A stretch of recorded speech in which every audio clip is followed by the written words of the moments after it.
A parte 1 da terceira temporada de Bridgerton já chegou à Netflix, e como toda adaptação de livro, foram feitas algumas mudanças em relação à história original, que a gente vai te contar agora, mas cuidado com os spoilers. Dearest gentle reader, we have been apart for far too long. Em primeiro lugar, precisamos falar de uma mudança que as pessoas já estavam sabendo antes mesmo da estreia.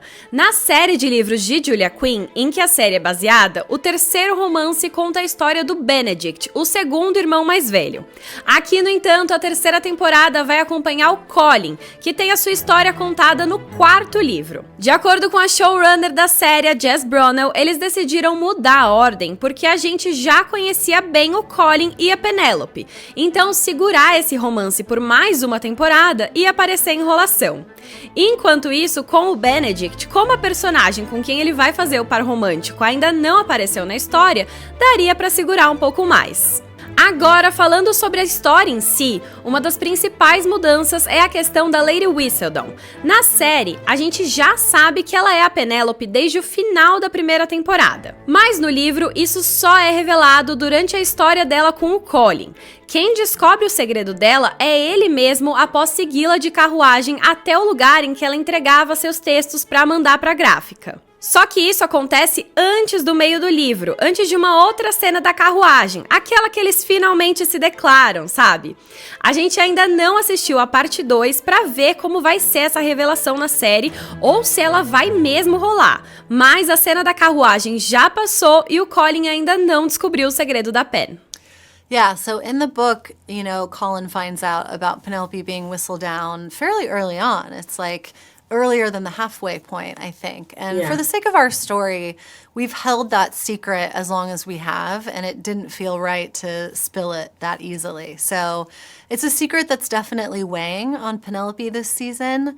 You know, now that Eloise knows, it's getting a little bit harder to keep the secret. And I think there's also a part of Penelope that probably wishes she can be her full self with Colin, which may or may not mean having to tell the secret.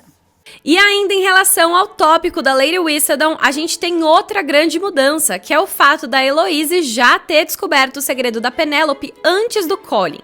Na série, Eloise descobre a identidade da Lady Whistledown no final da segunda temporada e se sente traída pela amiga, não só por não ter contado a ela, mas também porque a Pen escreveu sobre a Eloise na coluna. Isso causa uma grande ruptura na amizade delas, que continua durante a primeira metade inteira da terceira temporada.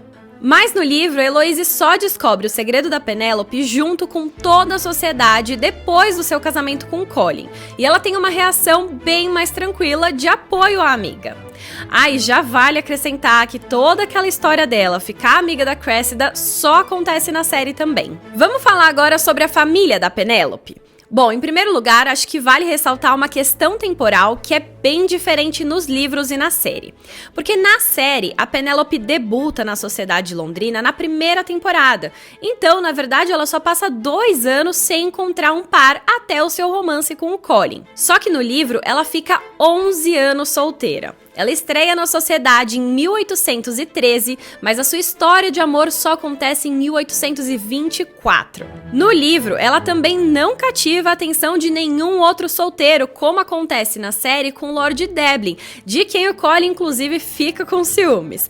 E ela também não recebe nenhum conselho do Colin para tentar achar um par. Nesse meio tempo, as irmãs da Penélope se casam, mas não ganham nem 1/3 do destaque que a série dá. O fato interessante aqui é que a Pen tem uma terceira irmã no livro. Além da Prudence e da Philippa, ela também tem uma irmã mais nova, a Felicity, que inclusive a mãe delas, a Portia, passa muito tempo querendo que o Colin se case, não com a Penélope, mas com a Felicity. Já em relação aos outros personagens, muitas coisas já se afastaram bastante do romance de Julia Quinn faz tempo.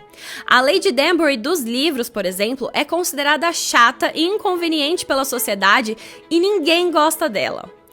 Ela também não tem um irmão acrescentado à história e ele muito menos se envolve com Violet Bridgerton.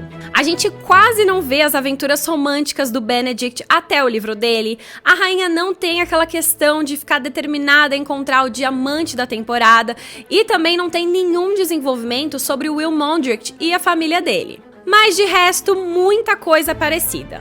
A Penélope descobre sobre o lado escritor do Colin, ele machuca a mão e ela o ajuda, ela pede um beijo a ele pra não morrer sem ter beijado ninguém, e claro, a cena da carruagem que faz eles ficarem juntos de vez também tá lá. Agora resta a gente ver como vai ser a adaptação da história na parte 2, que estreia no dia 13 de junho na Netflix. Vocês estão ansiosos pra ver? Gostaram dessas mudanças ou preferiam que tivesse ficado igual ao livro? Comentem com a gente e não se esqueçam de se inscrever no canal também.